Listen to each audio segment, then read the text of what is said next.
Before we get started on this week's video, I need to take a moment here and be serious. Over the past 6 months, you've heard me talk about mental illness a few times and how important your mental health is. Unfortunately, it struck a little close to home this week.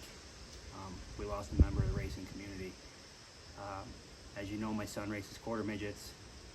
He became fast friends with a young man at the racetrack and his brother.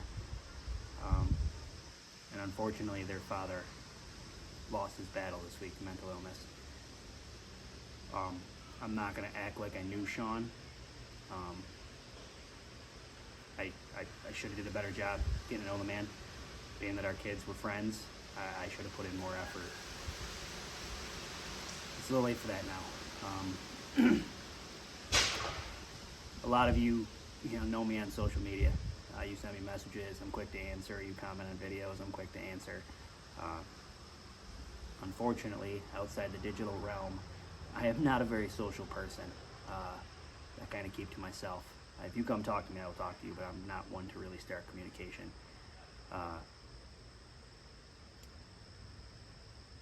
So, in that sense, I kind of feel like I failed. But reality is, your mental health matters. Don't wait to talk to people. Don't wait to talk to someone. Don't be afraid to talk to someone. Don't be ashamed to talk to someone. It does not make you weak to talk to somebody about your problems and what's going on in your head. When you get down to the bottom like that, you think you're a burden. You are not a burden. You matter. All right? I'm telling you right now, you matter. I've been there.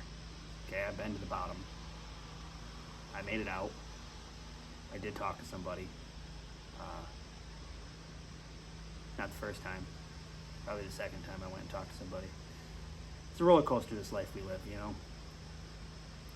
You know, especially you veterans out there. You guys went through stuff that I hope most of us don't have to go through and don't have to be a part of.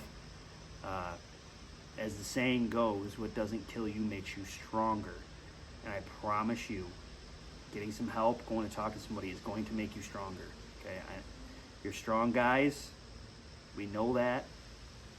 You know, we appreciate you. It's not a weakness. You're not weak. Okay, it's going to make you stronger. I promise. It's going to make you stronger. Okay, if you're having some issues up here, thoughts that aren't healthy, go talk to somebody. Okay, you can talk to me. Find me on Facebook. Send me a message, man. I'll talk to you. You know, I've been down. I don't have experience in some of the stuff you guys have experience in, but I'm an ear. You know, sometimes it's all you need. A neutral party.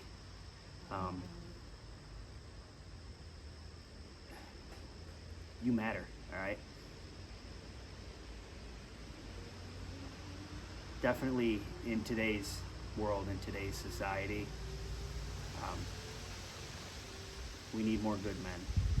So, you definitely matter. The reality of the situation is that today's society is not easy for anybody, you know, women included in that side of things. We live in a world where over the past decade, we've been dealt basically a barrage of propaganda on media, in all forms, social media, mainstream media, it doesn't matter. I could get into the technicalities of that, but that's not the point. The point is we've been put into a situation where they've purposely made it hard to know what's real and what the truth is. They have purposely created an environment of hopelessness. They've done this on purpose. And there's been a major uptick with mental illness, mental health issues across the board. I'm not going to pick sides here. I mean, it's pretty obvious, but all the way, mental health is a serious, serious problem right now. You know, they like to use that meme, red pill, blue pill, right? But in the Matrix, when you took the red pill, you left the Matrix. You hear what I'm saying here? You left the Matrix. You didn't just turn off CNN and only watch conservative news. Now, that's the meme they like to say, oh, if you take the red pill, you become a conservative. No. You take that red pill, you shut the TV off. Leave the matrix. Don't be a part of the division. Don't even let that stuff in. It's all negativity, okay? I did it. I watched, all that conservative crap. I watched the news. I tried to keep myself informed. It's negativity. It's all negativity. That they're feeding you hopelessness. Turn it off. Talk to your friends and neighbors. We have a lot more in common than people think, okay? We all want what's best. And people who are stuck in that propaganda world, if you're unhappy with the world, you're unhappy with everything that's going on, I'm not saying completely disconnect and don't pay attention. I'm saying shut the TV off. Stop watching that stuff. Stop subjecting yourself to that stuff. Now, I don't know what was going on in Shawn's life because I didn't get to know Shawn. So I don't know that any of this had to do with that. I'm talking in general. Do better for you. Talk to your friends, talk to your neighbors. You're not going to be out of the loop. People are still going to be watching that crap. People are still going to be talking to each other about it. You're going to hear about the major things that are going on, your coworkers and whatnot. Don't worry about not being up to date. Worry about you. Worry about your family. I disconnected quite a few months ago now. I stopped watching all that crap, and it's better. You still hear it, but for the most part, you're not bombarded with the propaganda and the negativity on a daily basis. So, from me to you, I love you. Unplug from the matrix, unplug from the system. Enjoy the good parts of life. And God bless you. All right, now on to this week's video. It's a good one.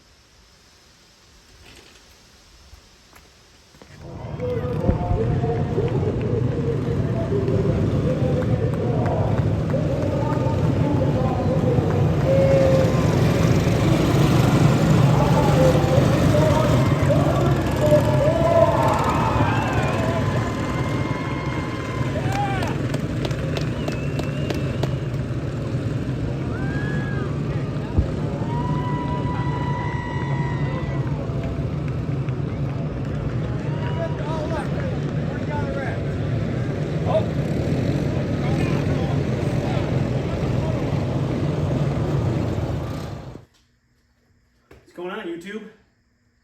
This week, we're going racing again. We're headed off to Ransomville for the second Mackenzie Memorial race of 2024.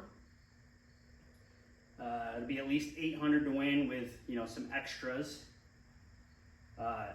Also, the Cobalt crew, which, if you don't know, is myself and my teammates, Kurt Rung, Andy Shoemaker, Don Whiteside, my uncle, who a lot of you have probably dealt with. You've seen him in some videos. And I guess Ian Paul counts too. He's like an honorary member, I guess. We added $250 to the pot. Ian didn't add any money to the pot because he's technically capable. Because it's for the youngest, highest finishing driver 18 and under. And he falls in that category. So we have made a deal that certain things will happen if he wins because he's not technically eligible for the whole thing. On top of the 250, my wife threw in a dozen of her amazing cookies, which we also gave away at the last Mackenzie race, Kaleza. Ian wants the cookies, so he's going to take the cookies, and then we will probably do something with the money for the next person in line. That's the plan anyways. So that's what we're doing. I'm getting the car prepped. If you remember last time we raced, I had to deal with a misfire throughout the feature. And let me show you what we're dealing with. It's a pretty common problem. All right, so this is what the top of your Ecotech looks like. This is a 2.4. Pretty common problem. You can see here it's been fixed a few times. We've got some splices in here. These wires break from vibration and from, well, people unhooking them, hooking them back up just because of the way they're designed. people tend to grab the plug right by the back and squeeze it, which squeezes these wires, and they tend to break right here at the back of the plug. We usually carry a plug with us so that we can swap wires if need be. For some reason, number 3 seems to be very common. It's the one I just fixed. You can see that brand new splice right there. That wire had a break in it, right in front of a splice that was there before that we did at State Line because we had a misfire at State Line. You can see I made this piece of aluminum. Those holes back there used to have, from the factory, they had like a zip tie plug push-in thing. I tapped those for 10 millimeter. Those might not be 10 millimeter. They might be 1/4 20. Either way, I tapped those, put this piece of aluminum angle back here, drilled some holes, and so this way we could zip tie this harness to it to keep it from bouncing, because this is a common issue. You Ecotech guys, if your car is breaking up going down the straightaway, any popping or it should be smooth acceleration. It shouldn't be popping, banging, making any weird noises as you're accelerating down the backstretch. When you let off to go into the corner, pretty common to have a little bit of a backfire issue, but it should not be breaking up at all going down the straightaway. I will bet if it's not running smooth and accelerating smooth that you probably have a broken coil wire. At State Line, I knew immediately what it was. At Outlaw, I knew immediately what it was because it's happened so many times. It is that common these wires break. How to diagnose it? Fire the car up, start grabbing wires. If you have OBD2 that you can plug your reader in, you can get cheap readers right from like Advanced Auto Parts, the little ones that plug in, they hook up to your phone, Bluetooth. That will give you the code. You might not get all the fancy stuff, but you can Google the code and figure out what it is. But on mine is the FIXD, the fixed one. It told me cylinder 3 misfire as soon as I plugged it in and read the codes. So I knew to go right to cylinder 3. Fired the car up and I wiggled wires until I found it. I could kind of see it because the sheath on the wire had like a white spot. When they get bent tight, sometimes it turns the colored wires like a lighter color. So I had a pretty good idea where it was, gave it a little tug. Sure enough, it started to misfire, so I fixed it. Yeah, that's how you diagnose it. Fire it up, start wiggling wires until you figure out which one it is that's doing it. These locks, these gray locks are also important. Make sure you put all those gray locks back on. You don't want these plugs vibrating and coming off if you don't have them all the way on. So, misfire is fixed. And we are pretty much ready. I changed oil last week, so that's good. I usually go 2 weeks before I change oil. Do 2 races, then we change the oil. So I got to prep some tires. And I gave the car a once-over nut and bolt check, which you should be doing every week. And everything looks pretty good. Let me check the water while I'm standing here. Yep, we got water in it still. We're good. Yeah, I got to prep some tires. You can see a bunch of tires back there laying on the floor. We're going to prep some tires up, and then we should be ready to go for this weekend. See? That's my wife, Stacy Bakes. She makes amazing cookies.